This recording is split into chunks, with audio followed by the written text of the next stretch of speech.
কি হলো? দাওয়ার হয়ে গেছে, তাছাড়া 2 দিন পর তো আমরা বিয়ে করবো, তাই না? কি আছে শব্দ শুনলাম? কই মা, কিসের শব্দ? না তো, আমার তো ভুল হয় না, আমি ঠিক একটা বমির শব্দ শুনছি। তুই কি বমি করছস? না না, কি কইতাছো? বমি করছি মানে? আমি বমি করবো কেন? হায় আল্লাহ, আমার গর্বে তো পোলো পেটে পড়ছে। এখন এখন আমার কি হইব? মানুষ জানলে তো সবাই সিসি করবো। কালকে রাত থেকে রনিরে খুঁজে পাইতেছি না, আর কই যে গেছে আমার কিছু কুয়াও যায় নাই। এই রনি নামে কাউকে চিনেন? রনি নামে না তো এই যে এই আশেপাশে যে থাকতো, দেখি নেই কাউকে। 2 দিন পর যখন মানুষের বাপের পরিচয় জিজ্ঞেস করবো, আমি কি জবাব দিব? আমি কমো একে বাপের ফসল? আমি কমোর বাপ একটা কাপড়ের ফালা রেখে চলে গেছে?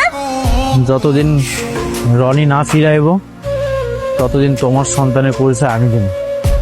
আপনি যদি রাজি থাকেন আমি কবিতার বিয়ে করতে চাই।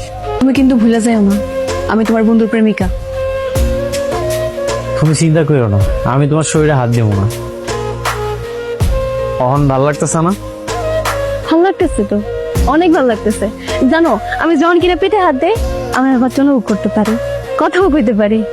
কি যে ভালো লাগে। কবিতা, ওইটা রনি না? ও, ওটা তো রনি, আমার রনি। বিশ্বাসঘাতক, বেঈমান, প্রতারক। কেমনে পারলি তুই আমার ভালোবাসার মানুষের বিয়ে করতে? তোর লজ্জা করলো না? তোর মনে যাইতেছে তুই তাই কইতাছস।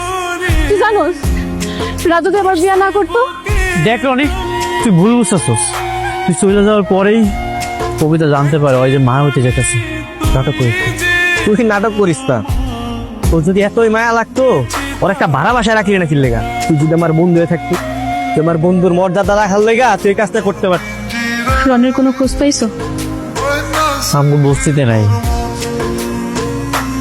শুনলাম নেতার এক পরিচিত লোকের লগে আছে, কালই খবর লইতেছি। কেমনে বিশ্বাস করো? আমার একটু কইবা? জানি না, যেমনি হোক ওর মন থেকে ঘৃণা জিনিসটা উঠাইতে দেবো। আমি তোমার হাতটা ওর হাতে তুলে দেবো। ভাই, মানুষ আসলে বেমান। কি করবা রনি ভাই, কপালে যা আছে মাইনে না। রনি, কোনো বেইমানের লাগে আমার কথা নাই। দেখ রনি, যা কর কিন্তু আমি তোর সবকিছুই কইছি। কবিতার পেটে যে বাচ্চা, ওটা আমার না ভাই, ওটা তোরই বাচ্চা। ও আজও তোরই অপেক্ষায় আছে। আর কিছু কবি, কবিতা অনেক কষ্ট পাইতেছে। ও তোর অনেক ভালোবাসে রে ভাই। রনি কিচ্ছু করে নাই, ও এইসব কাজ কখনোই করতে পারে না। রনি আমার বন্ধু, ও এইসব কাজ করে নাই। সাজানো জিনিস ভাঙা অনেক কঠিন। দেখি কি করা যায়। রাজু, একটু তাড়াতাড়ি করো না। দেখো কার মাধ্যমে তাড়াতাড়ি বের করার ব্যবস্থা করুন যায়, তুমি এটাই করো। আমি দেখতেছি।